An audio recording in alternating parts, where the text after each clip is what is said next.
welcome you all. My name is Małgorzata Bakalarz-Duverger. I'm Director of Academic Programs at the Center for Jewish History, and I'm thrilled to welcome you to today's conversation entitled Museum Transformations, Reflections on Our Moment, which is organized and hosted by the Scholars Working Group Exhibiting Jews, which has been gathering at the Center for Jewish History this and next academic year. The group's activities are generously supported by the American Academy of Jewish Research, for which we are grateful. We are lucky to have with us as today's speakers, Helen Evans, So-Young Lee, and Selma Rubin-Holo. Today's conversation will be moderated by Stephen Fein. Let me introduce him really briefly. Stephen Fein is a historian of Judaism in the Greco-Roman world. He's a professor of Jewish history at Yeshiva University in New York, and also a director of the Arch of Titus Digital Restoration Project and the Yeshiva University Center for Israel Studies. He's also a founding editor of Images, a journal of Jewish art and visual culture. His research focuses on relationships between the literature and ancient Judaism, art, and archaeology. Stephen is a very prolific writer, so I will just mention two of his publications, The Menorah from the Bible to Modern Israel, and Art and Judaism in Greco-Roman World Towards a New Archaeology. I'm really looking forward to our important and timely conversation today. So without further ado, Stephen, the stage is yours. Hi, everyone. I'm Steve Fein. I teach at Yeshiva University. We've been fortunate enough to develop this working group on exhibiting Jews. The exhibition as a place of education and scholarship has been with us since antiquity, a place to meet or a place to see things we haven't seen before, to see them in new ways. In modern scholarship, however, exhibition hasn't been given its place as a form of interpretation, along with the monographs and film and all those other wonderful tools that have been created to disseminate and, more to the point, think about the world in which we live. Our group is designed, constructed, and made to create a sense of community for people in museums, Jewish and general, ethnic and non-ethnic, people across the world who are interested in this question of how we exhibit ourselves, how we exhibit others, and how we think about those questions. Today's panel is a piece of our working group, a conversation with three truly eminent museum professionals from around the world. And I'm going to be brief so as not to take their time. Our first speaker is Helen C. Evans, the Mary and Michael Zaharis Curator for Byzantine Art at the Metropolitan Museum of Art. Followed today by So-Young Lee, formerly of the Met, now the Landon and Lavinia Clay Chief Curator at Harvard Art Museums. And Selma Holo, who is the Executive Director of the USC Museums and of the International Museum Institute at USC. So all of us from New York to Boston to Los Angeles are here to have a conversation about what museums have done and what museums will do in the years to come as we think about the moment we're in as people who have all been deeply involved in other moments of the last quarter century or so. So Young dealing with Korean materials at the Met, Selma with Latin America, and Helen with the Byzantine. And of course, I deal with the Jewish context. All of this to set the stage for larger conversations about museums, exhibition, and how we show ourselves and others in a museum environment, specifically an art museum environment. So we'll begin with Helen. Helen, you're on. Thank you. Stephen invited me to participate in this project when we began about a year ago because we have a significant but small collection of Judaica in my galleries at the Met, and because I also am incredibly interested in how one gives visual voice to cultures who are marginalized because they don't fit into our comprehension or our previous comprehension of the mainstream of the development of the history of art. So we at the Met, when I joined the staff, had a wonderful collection of early material, and we had it very well labeled as early Christian, because it was from the period at the beginning of the medieval world when Christianity develops a visual voice. In the process, of course, it made us have a label that bothered me for years so I could get it changed. That was early Christian, comma, Jewish, for a wonderful piece of gold glass from Rome with a specifically Jewish theme. It was not that we didn't know what it was, we fully understood it, but the attitude of the curators who preceded me was that what was important about our collection was how it gave you the beginnings of Western European art, not what it really said about the people in the Eastern Mediterranean who produced it. So when I was able, with the Jaharis' generous support, to reinstall our galleries, we turned and looked at the people who were producing it, whether they were Christians, followers of classical gods, or members of the Jewish community, and then how they merged together to be the visual voice of the empire of the Romans, ruled from the capital city, New Rome, Constantinople, the city of the Emperor Constantine, who founded it, whom we know today as Istanbul. And that's a really long name, so you don't use it as a title. It's very difficult if you try to have galleries of Roman art, which you really mean the Romans as they viewed themselves in Constantinople, but it is what they viewed themselves as. The citizens of that world never called themselves Byzantines. That's a name given to them by a 16th century German translator. Even into the 20th century, the Greek community in Constantinople called itself a very transformed version of Roman. So I have galleries of Byzantine art, which are already incorrect, and yet I don't know any other better thing to say, because we could have 14th century Roman art in Constantinople and 14th century Roman art in Rome, and I don't think our scholarship is quite ready to swallow that yet. So I'm going to do what my thesis advisor told us to do. I'm going to tell you what I want you to remember. I'm going to explain why I think it's important, and then I'm going to repeat it. So Thomas Matthews would be proud of me saying, you ought to read the traditional scholarship, and then you ought to think about why it's making the assumptions. We are reading scholarship by people who were excellent scholars of their generation. So the question is, what made them think in the way they did? And then you should read now the scholarship that is developing, that is outside of what we normally read, and try to understand its arguments, and then see how we can transform our presentations in books, in permanent galleries, or in short-term exhibitions to reflect the issues of our generation. So I would tell you that when I went to the Met and looked at early Christian, I began to realize that the term was used because we don't really know what early Christian art is. We don't study it till the end of the 19th century. By the time you're in the early 20th century, we're still not totally clear that Judaism has art. Your Europus is really not published in any wide way till around World War II. So there are assumptions that have no validity today, but they weren't deliberately wrong when they were made. And you also have to deal with what words begin to mean to people that they don't think about. So when I was a fellow at the Met, I spent a lot of time in our galleries, because right next to the library where my Carol was.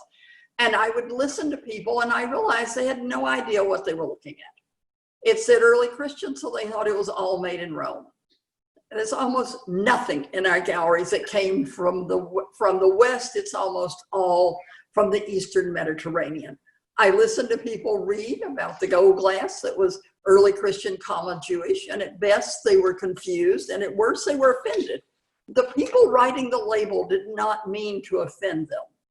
They were trying to set a view of our collection as only being relevant for what it said about the art in terms of how it influenced somebody else. So as I had the opportunity to install things differently, we borrowed and actually got transferred from the Egyptian department a whole pile of material that was Christian Egypt that had not been considered art, so it wasn't worth having in our galleries. And now Andrea Acci, whose dissertation in that area, is expanding our scholarship on that.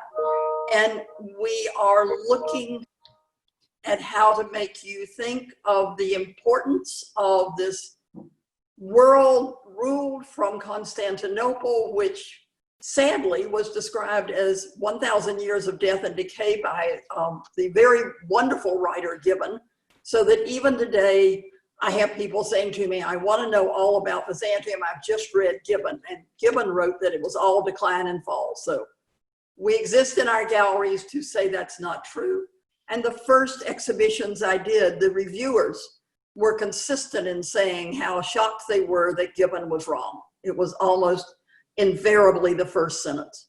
Then as I got further in, they started saying I was covering too much too quickly because Byzantium was so interesting. So I was pleased with that. I tried to make you understand that the idea that Byzantium only cared about the Latin West, which was the way most literature had been written, was wrong, that it did care about the Latin West. The West cared about it, but Ethiopia cared about it too. So we did Byzantium and Islam and looked at how Byzantium was influential as the armies of Islam took over Byzantine territories, absorbed the people, absorbed their scholarship, absorbed and transformed their art to be used by them.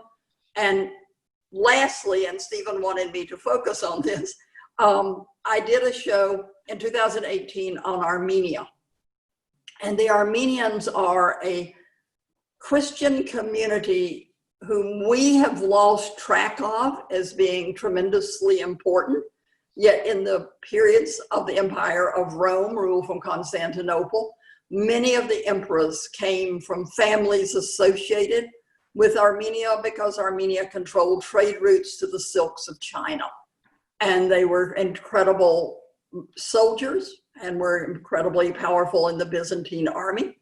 And at other times, they are under another state. So you have them under Muslim rule, you have them under Iranian rule. By the end of the show we did, you have them moving from positions of power to lesser power. So how does one show the tradition that they create that gives them a visual voice? How do we talk about subsets within the United States of America? Armenians are very popular and powerful in the United States of America, but every American is not an Armenian.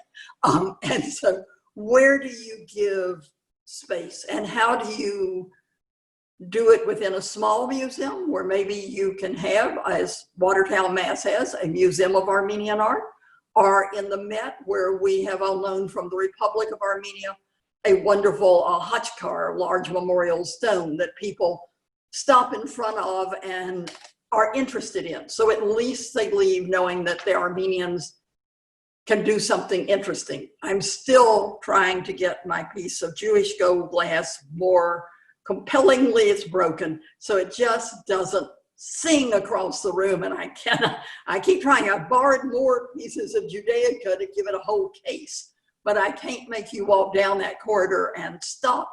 But I have been told that many people who are, I know, Armenian, and many people who are Jewish, stop at those works that give them evidence of themselves in what we claim to be an encyclopedic museum. And so Young did the same thing for Koreans in the Asian galleries.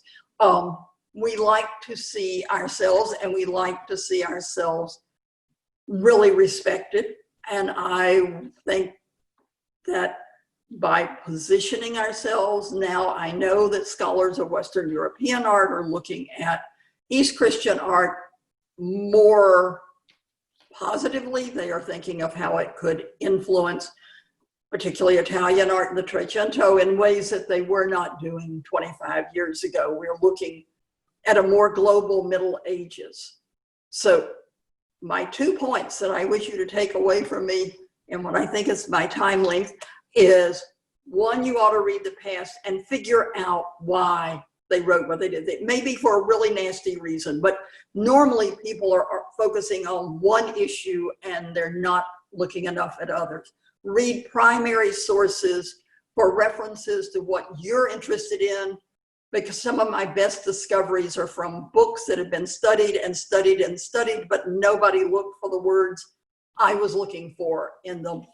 And then read widely as we're going through a vast supplement to what we know. So when we are through with this session, Margot will send out to you a brief, very brief reading list that I'm suggesting that are, because I'm a medievalist, largely driven by medieval things. So race, racism, and teaching in the Middle Ages from the Medieval Academy, reading list from the International Center of Medieval Art, Denise Murrell's Posing Modernity, which looks at these African American or African figures in works from Manet and Matisse to today, and also a very good reading list put together by Brianna Parker, who is an assistant managing editor at the Met, for a lecture that I listened to her give online, White Supremacy and the Origin of Museums, which would help you think, maybe help me think about other ways in which things are not meant to be judgmental, but are, and how we should find other words that don't necessarily change. Islam took Syria, but I don't have to write down that they came in and killed everybody, because they didn't. Until the 13th century, Syria was a Christian region, even though it was ruled by Islam. So I'm happy in our discussion period to answer any questions I can. I would think that what we started a year ago with Stephen is now, to our surprise, excitingly alive with questions that were outside of what we could even conceive of when we started, and that we all need to think.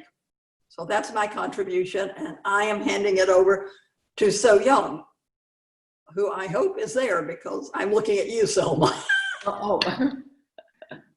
I'm here. Thank you, Helen. Are you on your phone? You're only able to see one person at a time, perhaps.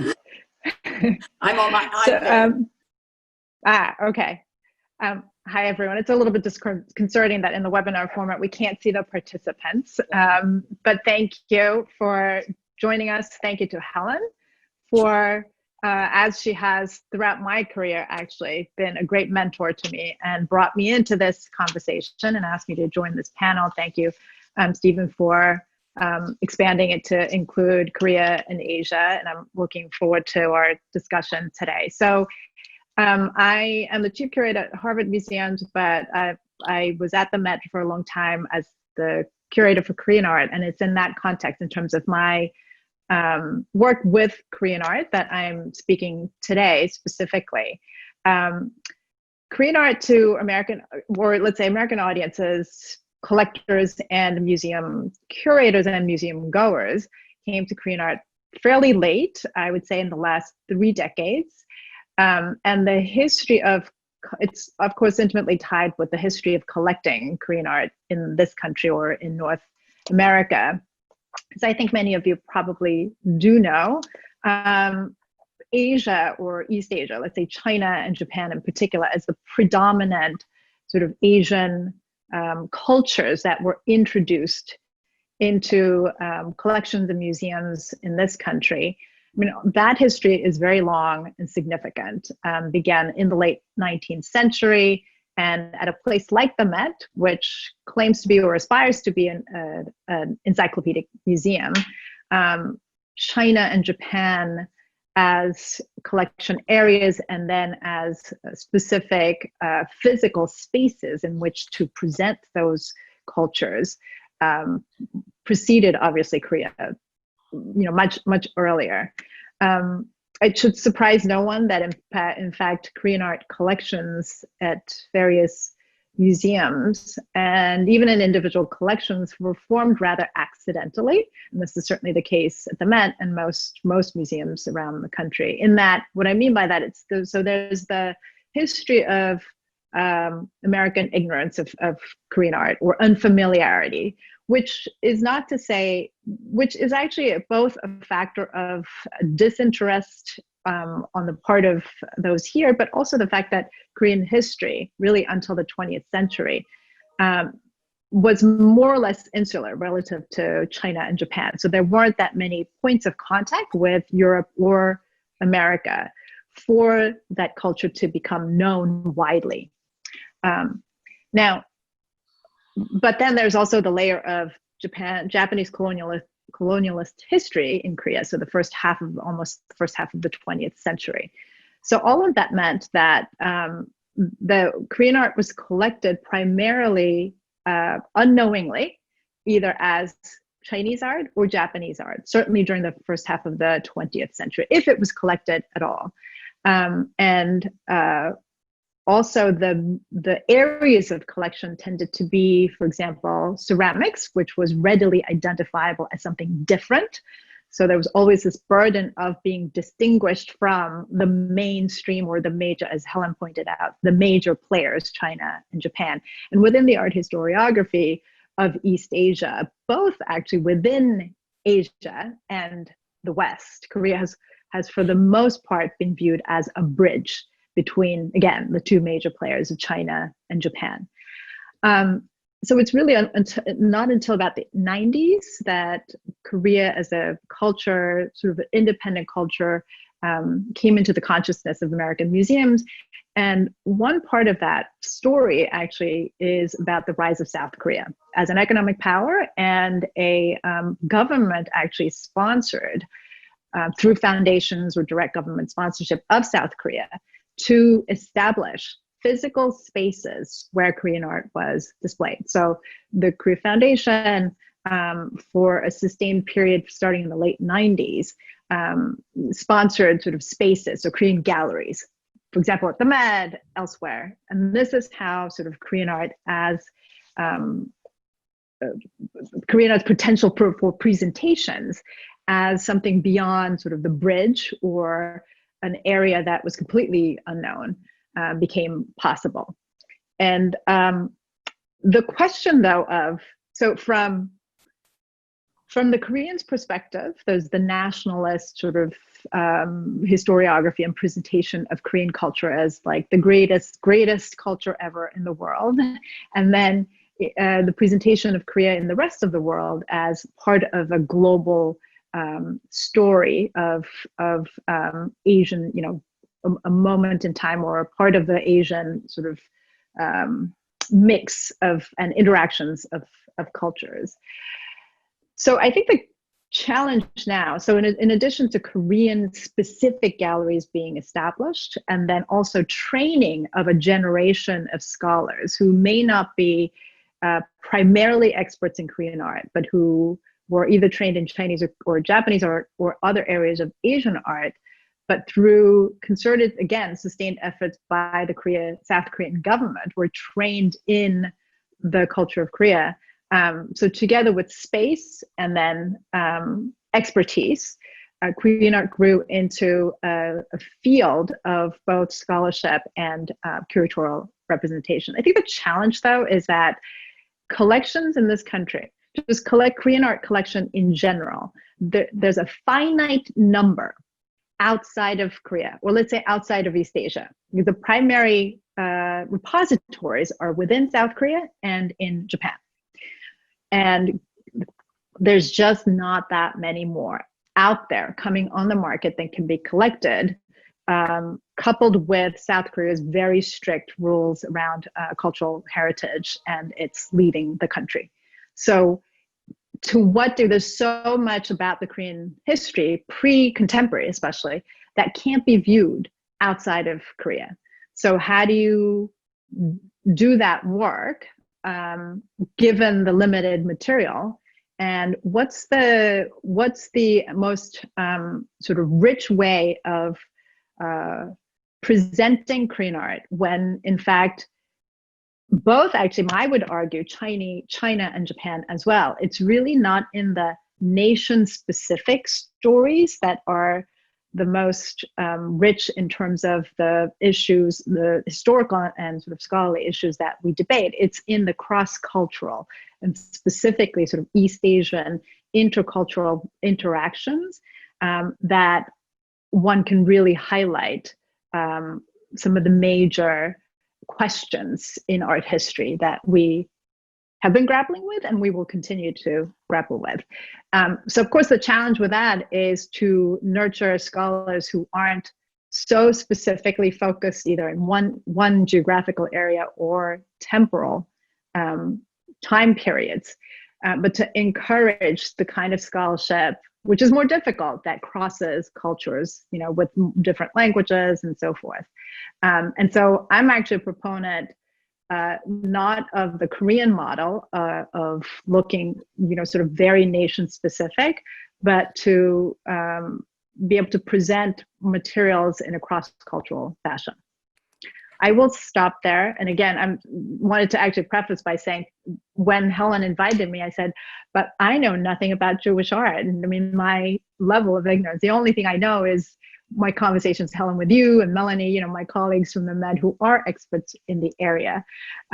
But since this conversation is about different parts of the world, looking at different parts of the global art history, in the challenges of presenting sort of areas that we might call more minority areas, or areas that haven't been as highlighted or given its proper due. I thought that I could sort of maybe provide a little bit of contribution with the Korean model. And I'll hand it over to Selma. Thank you. Thank you so much. This has just been so fascinating. Thank you, Sonyu. Thank you, Helen. And of course, thank you, Steve, for organizing this and inviting me to be a part of this really wonderful and important conversation. As we kind of launch into my little contribution and then the larger conversation, I want to reflect just for a moment on what actually is this moment of transition that we're supposed to be talking about. It's complicated because we're in a number of transitions. We're in a social upheaval where we are really struck by the social system we live in and its inequities. Its inequities of economy, of access to power, and yes, of representation. In all of our institutions, corporate and universities, and of course, our museums, which is where we sit, where we live, and what we can talk about.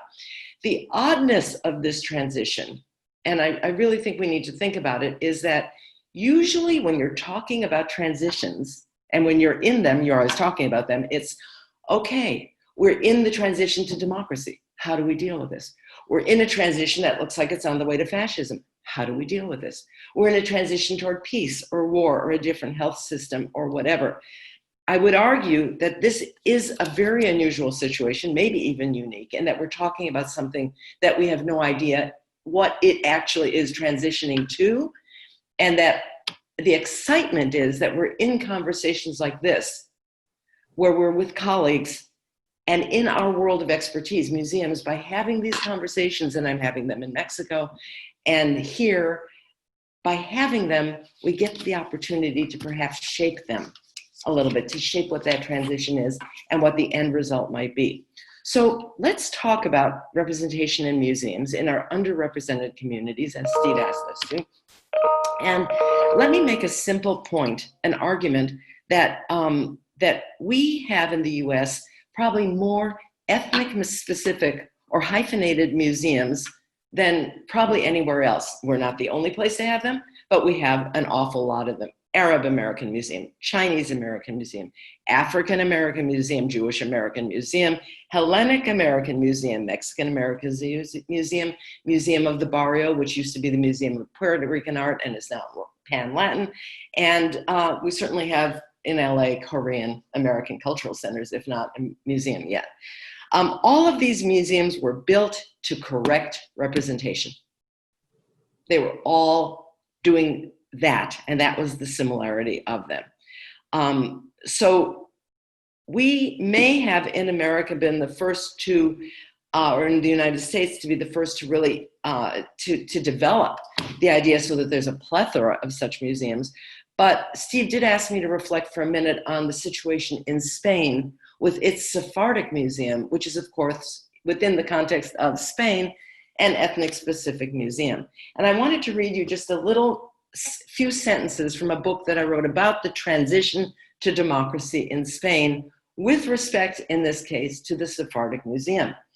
And the head of the board of trustees there wrote a little piece for the newsletter in 1994 when all of this was happening, and he expressed the hope that Spain and other nations would avoid the policies of homogenization. In the same bulletin, he wrote about the construction of the identity of a responsible democratic citizen, the new Spaniard, and the obligation of the private individual in a free and civil society to understand his or her own history. Still, he never blamed, he didn't separate himself from the public, and he didn't condescend. Rather, he enlisted. And this is his words. We who have for so long been prevented by our economic and political situation from participating in these very matters which affected us most directly, find it extremely difficult today to fully understand that it is we, those of us in the civil society, not just the government, who must participate in reaching a true understanding of our own cultural patrimony, unquote. And Selma here saying that a museum can be one of the truly effective means of excavating identity makes sense because museums function best as loci of informal learning. So this is something that is in the blood, in a way, of transitions and of people within societies trying to get their own voices represented. So let me say a little bit about the relationship of encyclopedic museums to ethnic-specific museums. We were talking in a little prep session before this about how upset people are when they come to the Met, let's say, Helen was telling us, and they don't see themselves represented. I would argue that it's not so much that they are not represented, the various voices, but that they're not represented in their own voices. And they're represented through the voices of those of us who've gotten our doctorates in institutions of power, at Harvard, at UCLA, at Stanford, at USC, where we're taught how to actually do representation.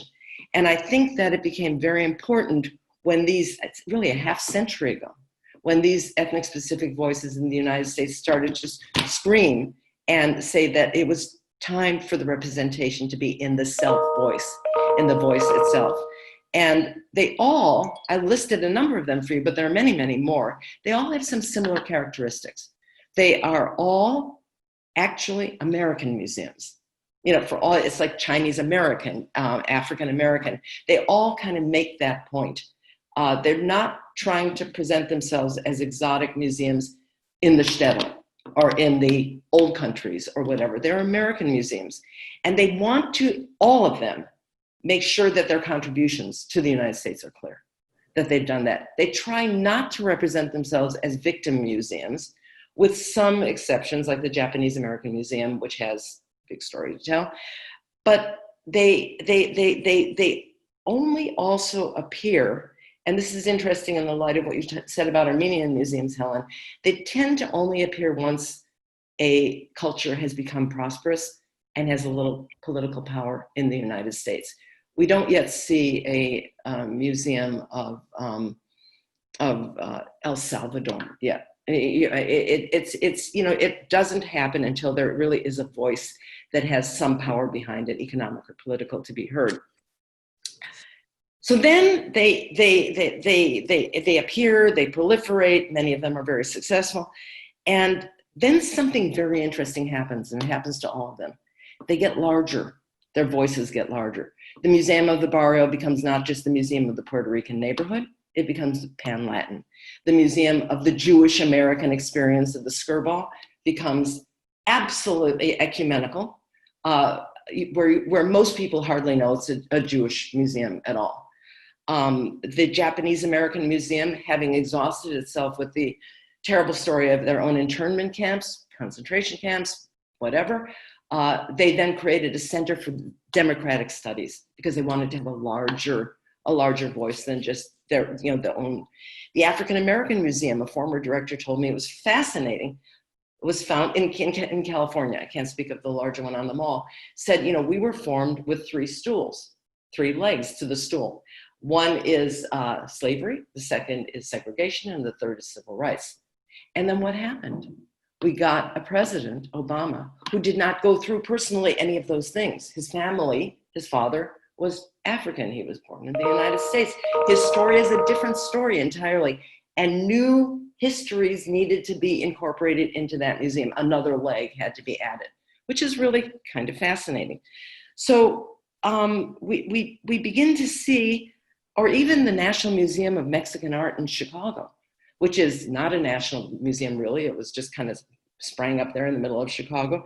And where it was originally just showing the Mexican experience, now it is a kind of seedbed for the American citizenry or American citizenship. So they have courses and shows about LGBTQ, which the new coming immigrants are very nervous about LGBTQ and about AIDS and all the things they had to experience.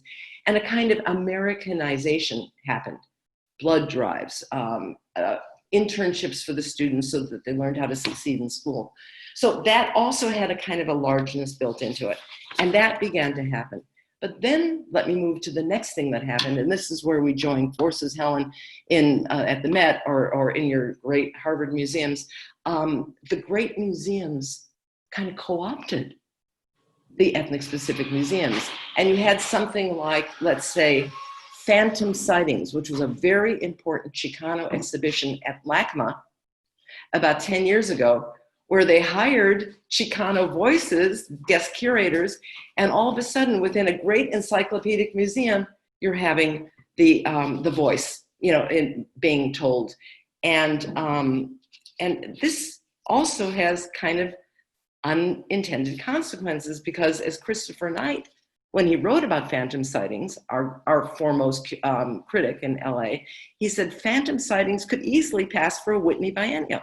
The artist shows whatever they wish, sometimes Chicano related, sometimes not. It has in fact become kind of domesticated. And that is really interesting, because in this kind of a co-optation, I think we're going to see more of that as encyclopedic museums really try to find and let people hear their voices there. I think what we're going to start seeing is a kind of co-optation of the ethnic-specific museums.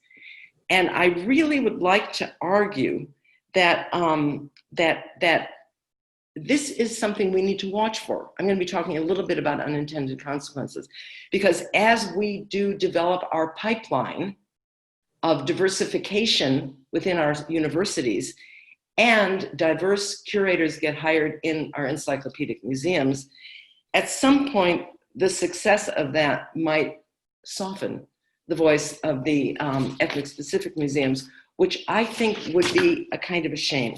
I think we still need the ethnic-specific museums to be at least the first voices, to be raw, to not necessarily reflect what we learn in art history, which is of course opening up so much, but still there are going to be, I think that there is a need for us to kind of encourage the first voices.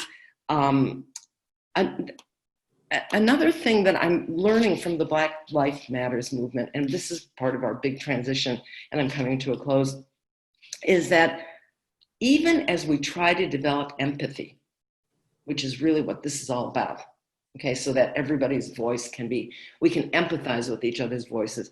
I think we have to be careful of something that I'm calling radical empathy. Because what I'm learning is we can collaborate, we can support, we can empathize, but we cannot be somebody else.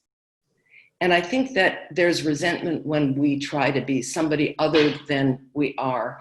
And we have to allow the voices to have their own voices as long as they want to have them. And I think this is something that in a way became a trouble point, and Steve can talk to this a little bit, in the Jewish African-American experience, where during civil rights, there was such closeness between the African-Americans and the Jewish people, such collaboration, such support. And I do think that at some point we began to think we were the same people, that we had been slaves, that we shared the same experiences. And I think that was a cause of some resentment, which we're dealing with today, the unintended consequences today. So I think that we need to allow for first voices. We need to make sure the voices are heard and seen respectfully in the encyclopedic museums in ways that will be new and we can't even imagine. And I think that that one other thing that I think can happen that could be wonderful if we actually do transition into a point where our encyclopedic museums also make sure that voices are heard as they wish to be heard at the time in history where they are, where they're being voiced. I think that we want to make sure that as people are being able to see themselves and feel secure in seeing themselves, not walk out of a museum and feel like they weren't part of the larger history of art, that also then, once that confidence is there, that we can begin to look at other people's arts and contributions in a way that doesn't feel threatening. That we can, I mean, Sun Yu talks about cross cultures. We all live in a cross culture. Everything is inseminated by everything else. And once we feel sure about our core, and we know that we can talk about it, we can see it represented as we want it represented, or as it should, whatever, because each generation will have a different way of thinking about it, that we can then collaborate with each other, respect each other, steal from each other, and not feel like everything is appropriation. Because as Picasso said, I can steal from whoever I want. It's just I shouldn't be stealing from myself. And I think that we need to get to that point where we make sure that our great, powerful institutions are places where everybody feels welcome enough, sure enough of their contribution to this great United States, that they can then understand that we're part of this great seedbed of civilization and contribution to it. Thank you very much. Wow, thank you, everyone. That was wonderful. Procedurally, folks who have questions, please post them. The reason we're not having an open discussion is because of security reasons, because as a minority project, Jewish studies is often bombed, as you know, or our sites are dismantled. And so please, if you have questions, send them, and then we can continue offline individually after that. So we'll come to the questions in about 15 minutes.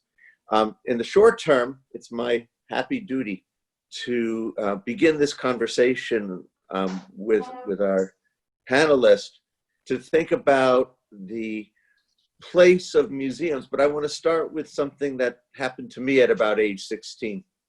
And that is that I walked into one of our great American museums and I found this wonderful Islamic 9th century piece of wood with a 6-pointed star on it. And underneath the 6-pointed star, there was a sign. This is a 9th century carving from such and such a place. This is not a Jewish Star of David, right?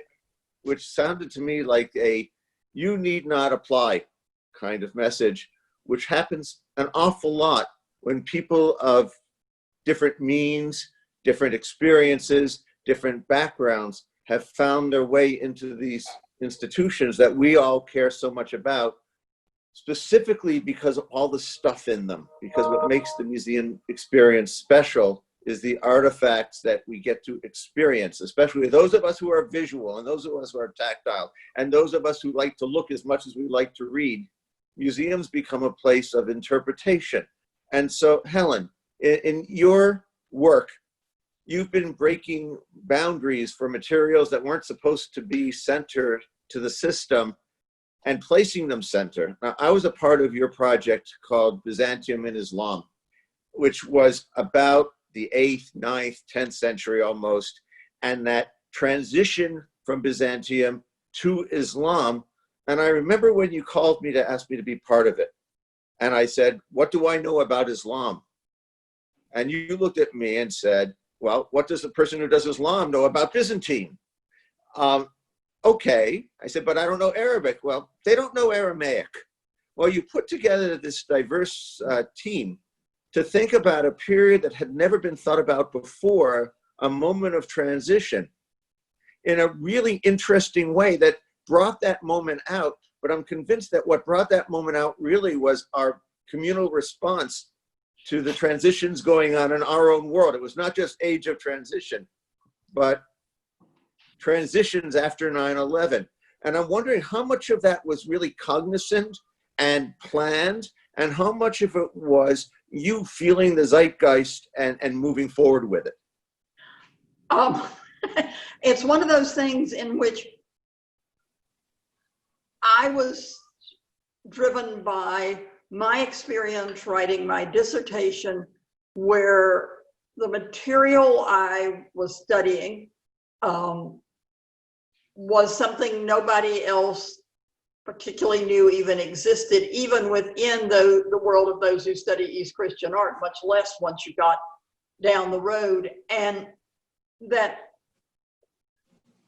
everybody wanted all the research I was doing, everybody seemed to want everything to be in very narrow little test tubes. We talk about them being silos, and it was, but for the Armenians and for the Copts in Egypt, it's a particularly relevant thing, because in the late 19th century, when people are arguing about what is real Christian art, the Protestant community, the Protestant scholars, based upon the opinion of Martin Luther, so about 500 years ago, were arguing that there was no art in the Protestant world, that one of the ways that the church began to fall apart was when it became part of the Roman Empire and began to get art. So the Protestants, the Armenians and the Copts were never supposed to have had art, because they were these frozen people that were converted at some moment in time and then set in some little fly and amber for 19th century scholars to discover and correct. None of this has any facts. Much of the primary material shows that it was not factual. It was what scholars, profoundly committed scholars, wanted to read. And so they read the sentences the way they wanted them to be, and they prioritized a sense of this mainstream that moved forward, and everybody to the sides were kind of little flowers that sat there in amber. So I set out to try to show that the world was more convoluted, that it was more complicated, that the idea that Byzantium was only Constantinople, and when you got to the suburbs it sucked, or that anything good in Egypt had to have been made in Alexandria, and when you got to the suburbs of that, they couldn't speak Greek. And I found, more and more people that were like that. If there was anything I was picking up on, although I didn't think about it that much for Byzantium and Islam, it would have been Peter Brown and his Age of Late Antiquity, because he blends at the end of that book the end of the Christian era into the beginning of a world in which Islam is rising, whereas the Age of Spirituality, this phenomenal and incredibly compellingly important show that the Met did, really said, and then Christianity ended and there was this great wall, and on the other side of it was Islam, and there was no connection. So I was trying to show that if John of Damascus, the man who writes so compellingly in favor of icons, was in fact not living in the Byzantine Empire, but in the Islamic world, and that his grandfather and father had actually served the government, the Umayyad government in Damascus, that they were not utterly divorced. And I don't know if we'll ever get to where we can really think of what they got from his world, what he gave to them, but this idea that you only spoke to your own community, which was so prevalent when I did my dissertation and defended around 1990, it was a response to what people wanted in society at that moment. And I certainly have always pushed for a more global understanding that when Louis IX came to the East, he spoke to the Armenians. You may not like it, but he did. And he went home with connections to them. But I do think that Cool. without my meaning for it to be, I responded to a moment in time. More strangely, when I did The Glory of Byzantium, one review argued that it was an apology. I'd never thought of this at all. It was an apology for American imperialism and evidence of how America was taking over the world. And I was thinking all I was trying to do was to prove that Byzantium was a huge amount of land and there was art everywhere, not just in Constantinople. I did not think of it as American imperialism, but that was a European reviewer. And that was what they took from the show. Interesting. Interesting. And similarly, so Young, in dealing with your material, you're not going to create a model of connectedness, but you're dealing with an actual nation state and its diaspora, which I respond to deeply, because as one who was trained in Jewish art at the Israel Museum, who never really knew that I was involved in a minority art until I came to America, right? The complexities of being a minority trying to always swim within a majority sound very similar, because after all, when you look at a illustrated Haggadah, Passover text at the Israel Museum, right, this is the art of the nation. When you look at it at the Met, it's next to a Christian manuscript. That's a very different statement. So I'm wondering how this plays out with your material. You have to unmute. You're muted. All right, I've unmuted myself. Thanks, Stephen. Just by way of background, I think, so I would say that my perspective and approach to specifically Korean art and perhaps sort of what we might consider minority art, at least within Asian context, might be slightly different from yours. And by way of background, I'm a daughter of a South Korean diplomat, so I was not born in this country. So I've grown up with this perception or role of, being an ambassador of one's culture, but always understanding that the knowledge of Korean art outside of Korea was limited. I actually have no problem with that. And I actually am, as I said before, I think there's certainly importance in elevating and highlighting a national history. Sometimes that can be also nationalist. But to me, just in terms of, and as a historian by training, I'm trained in both Korean and Japanese, and it's that intersection, the historical intersection of which there's many, and complicated by the colonial history, that was the most interesting to me, that I still feel is the most sort of relevant in terms as a scholarly inquiry, and I think also for the general audience as well.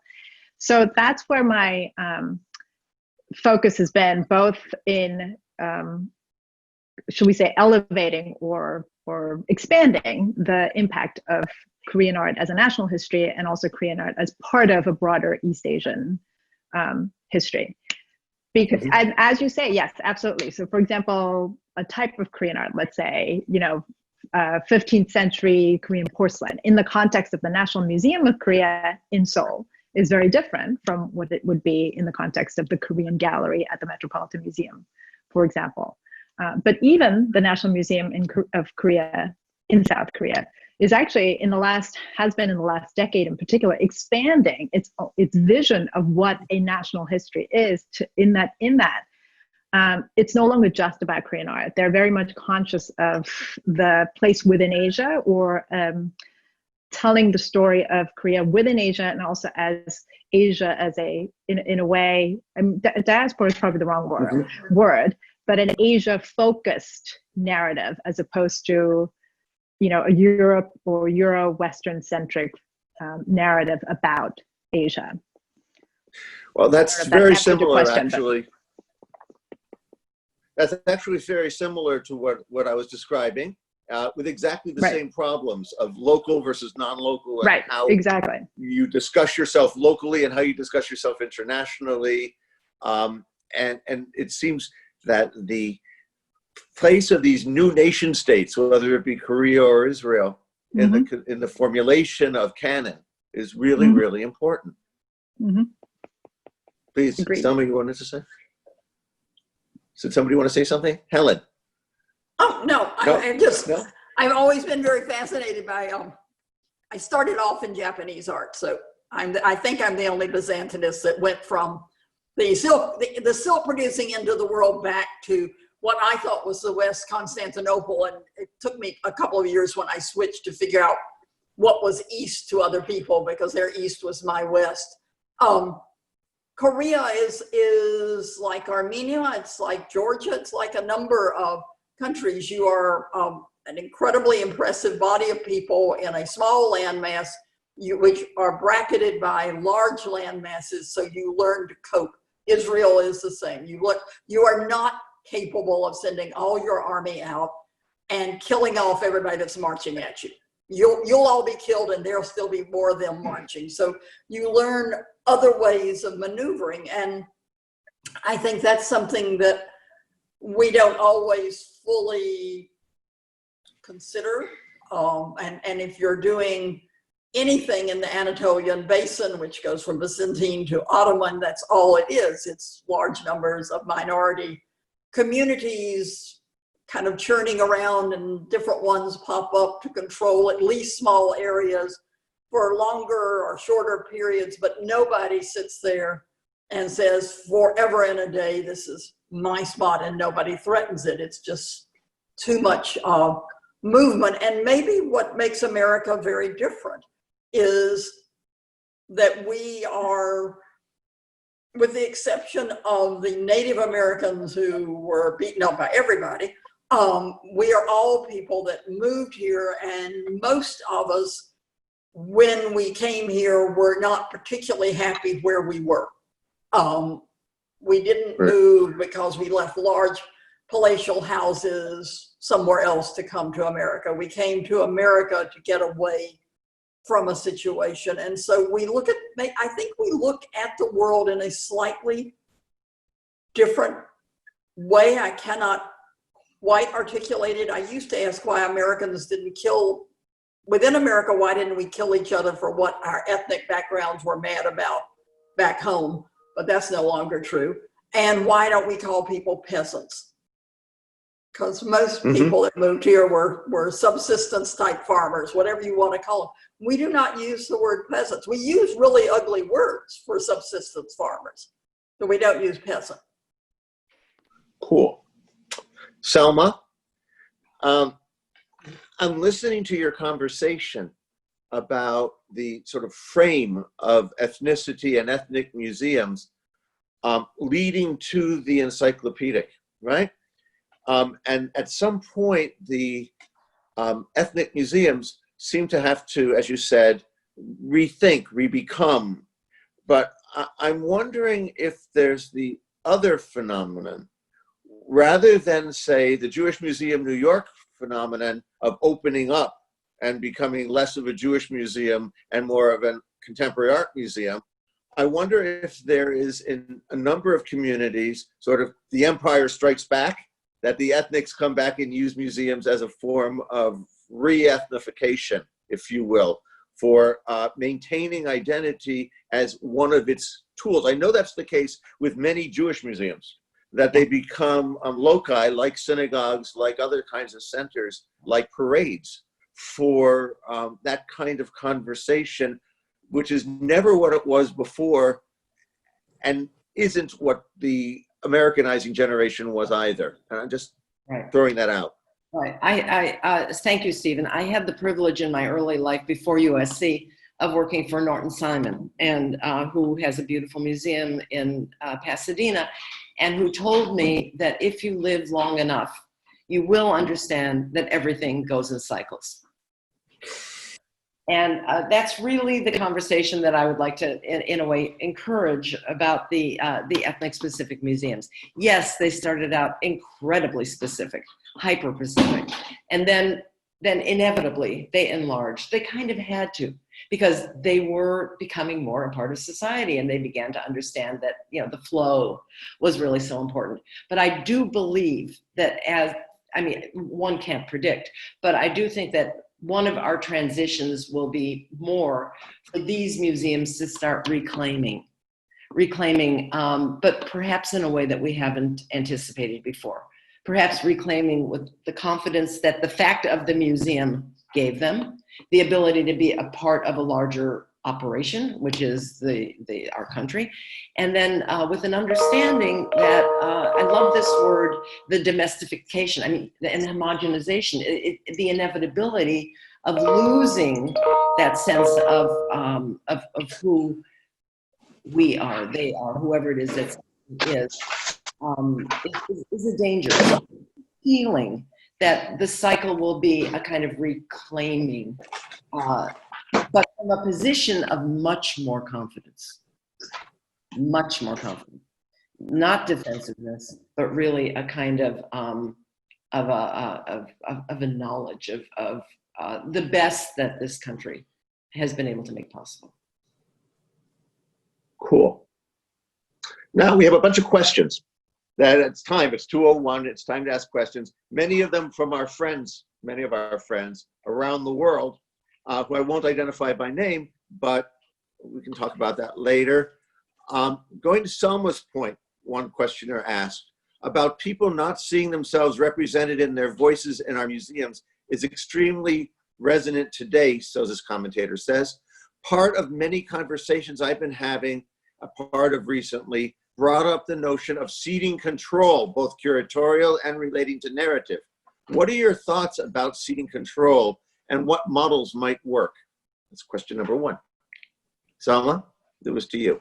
I don't understand what the questioner is saying about the ceding of control. I really think that what's happening now is a claiming of control. I think that, you know, there was a lot of ceding of control in the past, as everybody tried to get a kind of a story that fit into a way of presenting stories. But I don't think that's the future. Selma, if I may interject, the way I'm reading that question is actually ceding control from the museum's position of authority. You know, so for example, curators, okay. Are you willing to open up? The opposite. To include other narratives, right. The opposite. Thank you. I was thinking from the position of the visitor. Of course, yes. Of course we need to cede control, but I think we need to do it responsibly. I really think that there has to be a really close relationship between universities and museums, which of course is always problematic between, you know, the people who do not consider themselves museum people, pure researchers in art history, the two art histories kind of thing. But as art history changes, and it is changing, and it is opening up in many, many ways, there's a ceding of control in the knowledge-making industry, you know, right out of the university, which is in an active relationship with the museums. And I would say the responsible ceding of control, which means opening up and allowing other educated voices who represent different communities to have a say. Yeah, it's okay. You can cede a little control. We can. I think as long as we do it with responsibility, and as long as we're keeping a pipeline flowing of people of all different kinds getting trained. Cool. Stephen, if I may, just Please. Very quickly, I think I would argue and suggest that the framework is not about control. I mean, I know there is, of course, control and authority, but less about ceding control as if there's an absolutist sort of power, and that those within the museums have all the control and need to cede something. I think it's more, I would propose that we frame it and the more effective way to look at it perhaps is the sharing of, you know, authorship of knowledge. I mean, why are we all here, or even those all in our audiences who are in the museum or in academia? We go into knowledge and the business of knowledge and scholarship because we believe in the value of expertise, right? So if that is still true, I think there's the expertise that curators or those in academia bring, but there's room for different kinds of knowledge. And so the old model of the curator being the one authoritative voice, and there's flow of information from one way, it should be rethought, absolutely. But it's got to be a partnership, I think, more than a seating control. And what does that partnership look like? I feel like there's multiple models for that as well. And so I definitely, I mean, we're at the Harvard Art Museum, the curators and I, over the past year, have been talking about what that looks like. Obviously, embedded in a university museum, we're very much within the university community. So the students and the faculty are all sort of multiple voices. We're now thinking about what is our community, or communities that we might also, the audiences, and what can they bring to the dialogue. But I would emphatically advocate that the kind of expertise as scholars that we develop, the responsibility is to share it even more widely and to share it with the understanding that the broader narrative for our audiences can be inflected with their experiences as well. Just if I can say one thing, I think Soo-Young you just hit the nail on the head, and it's perfect. And it goes back to, in a way, the eternal question and structure of our museums, which is the relationship of the education departments to the curatorial departments. We simply need to be able to gain a sort of more respectful relationship with the education departments, who are really directly charged with the relationships with our communities outside of the knowledge generation, expertise oriented communities.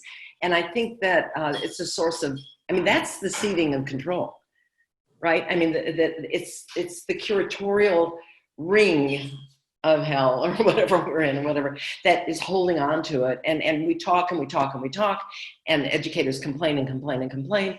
And the fact is, we've never gotten it right. This might be an opportunity. So I'd like to add one thing. When you look back in time, there were a body of people that went to colleges and got PhDs, and on the whole, they were from a reasonably broad community, but they were not as broad as what we have in our art history books today and in museums. And one of the things that has begun to occur, but surprisingly late in my field, is the number of people who are themselves of the cultures that we're talking about. So I am, as someone who started in Japanese art and who's neither Asian nor Buddhist, I am all in favor of my being able to study Korean art. But it's also, I think, important that those who are Korean speak for their own voice, and that their level of education makes them respected in the debate. So sometimes when we're talking about seating control, I think So-Young is right. You want people who can discuss with each other in ways that can be respected and admired. And then you may also want completely different ones where you reach out to people who neither know nor care about the nuanced questions that matter to us a great deal, but who really want to know what that is in a more accessible and immediate way. And yeah, I don't think educators and curators have ever been totally able to understand each other. I was at a conference a few years ago where Holland Cotter, the New York Times critic, was asked to defend the right of curators, and he said, well, he did defend the right of curators, but in fact, the most innovative ideas he had seen at a number of museums were actually being pushed by the educators. So he wouldn't defend just the curators. I think we all need to listen a little more. Mm-hmm. And maybe discuss instead of lecture each other. Let me tell you a story, and that is years ago, and really this is a different time in the history of my university. When we were hiring Latin Americanists, when there would be an application from, let's say, UNAM, which is the largest, most prestigious university in probably Latin America, but certainly in Mexico, when there would be somebody with a PhD in Mesoamerican studies or whatever, they would be dismissed entirely. If they weren't from our schools, whatever they were, what the most prestigious schools at the time, somehow or another, that learning, that fountain of learning was dismissed because it didn't follow whatever. I don't think that happened today. I hope not. But I think that there was such a, and that's too young where I think control really, because when the control of the making of knowledge and the diffusing of it or whatever, even at the especially at the scholarly levels, is controlled, then you keep getting the same lemonade out of the fountain in a way. I think that has changed, and I think that would be, but it's true that it was that way, and that used to bother me a lot. One of the things that's interesting about the questions that have come in is that they deal with many of the issues that we just discussed as a group without my having to actually ask them. The questions of minority group versus majority versus what constitutes the mission of the museum. Is it a place of bringing people in? Is it a place for representation broadly? Is it a place for elites? All of these kinds of questions are embedded in what we've been discussing for the last little while, and how we position our institutions to deal with these issues. The cross-cultural versus the lost to the minority, which is always one of those issues that I perennially deal with. What does it mean to be too Jewish in the general setting, with the only place that you can do things that speak to the Japanese community, to the African American community, to any community, is within these small ethnic museums, which, as one of our commentators pointed out, are in danger in the current economic crisis, in a way that government-sponsored museums, many of them about Jews but not by Jews, exist in Europe. Right? And so the complexities of representation for each group and the appropriation of each group into the majority have the metaphor of the salad bowl and the metaphor of the cooking, of the melting pot, and the metaphor, I think, of the snack pack of each box next to each other. And how do we play that balance? Of the 12 questions we've received, 10 of them fit into what I just described. So there's a hunger to know about the material that we're discussing, and I'm wondering if any of us have anything to add on this problem of inclusiveness, both of the story and of the difference, that doesn't fit the majority story. Anybody? Well, I think it's always kind of a question of who's majority. So if it was a group from one community seeing themselves as a majority, they might look at things in a different way. But I mean, in a way, what museums do is we reflect what's happening in the academic world. And over the last decades, schools have consistently sought to have a much broader student body. And so places like the Met, which were undoubtedly founded for the right people to come. We were modeled on the Victoria and Albert, which was definitely founded for the right people to come. Our conception of what's the right people gets larger and larger. And then the question of what do they want to get from it and what is relevant to them. And I have white hair, so there are things that I think of as a norm that I suspect when a 15-year-old kid comes into the Met, they don't know what planet I would be talking about, because those people are names that mean nothing to them.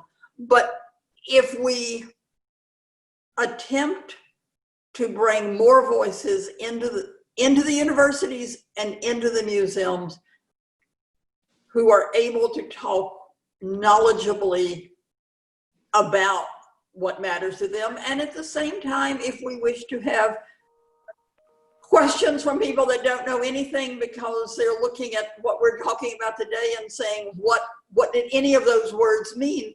Those questions should be answered too. And maybe what will help is the entire ability to use digital media so that one would be able to have the highly precise argument over who owned that work of art in what year, and the far larger thing about it was made in Europe, people. You don't have to worry about whether it came from Latin America. Because all of these things are real. I think we are much more attuned to needing to reach out to more people. I think I told you the other day that this woman that I know slightly, who's the granddaughter of something of an American president, and she's from the Midwest, told me that the Met had suddenly become friendly and she felt welcome there. And I was thinking, I didn't think there was any place you wouldn't think that you shouldn't come in and that they should curtsy to you. So you come up the steps. Most art museums were built as temples of learning, and you were to dress in your best clothes and behave properly. And I don't remember in my childhood a vast interest in really my learning about what was in there, other than that was quote unquote art. And it was the great Western tradition. You know, there's a Last comment. Okay, quickly. There's a lot of conversation on in all these museum blogs and everything about what our museums actually should be vis-a-vis the community and welcomeness and inclusive. Our lobbies should be open 24 hours a day so people can come in and they can have coffee and they can chat. One thing. Our museums need to be safe places to be able to have every kind of argument and discussion in the world. Another thing. There's a lot of talk about that. And I think one of the things that we're going to be seeing is some way of trying to figure out what the relationship of the museum that was will be with the museum that will be. Are we community centers? Are we drop-in centers? You know, libraries face this, I think about with the digital revolution, and libraries changed. They did become more like that dreaded word, community centers. They're places where people can take their GD, whatever it is, their general degrees. There are places where people can study citizenship.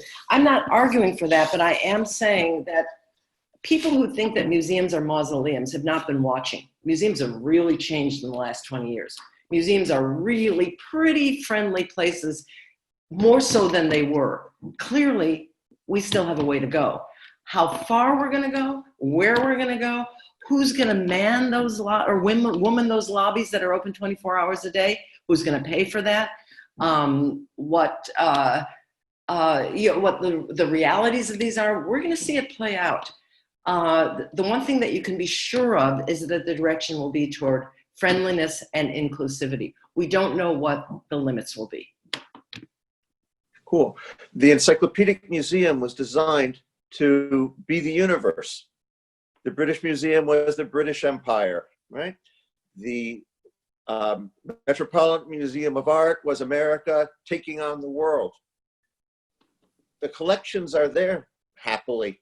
The question then is how each of us take control of those collections, how we form those collections, how we create our world with what came before and not without what came before. And that's the challenge and the excitement for the large museums and for the small museums and for all the different ways that all of us who love to be in spaces with things that are special come together in our many ways. For our project on exhibiting the Jews, right?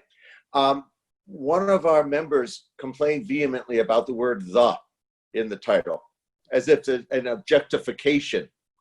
Well, our group kept the intentionally, because there is both objectification and not, and we didn't want to erase the very objectification that we're dealing with, whether we're dealing with gay people or whether we're dealing with people from Hispanic countries or anybody else, right?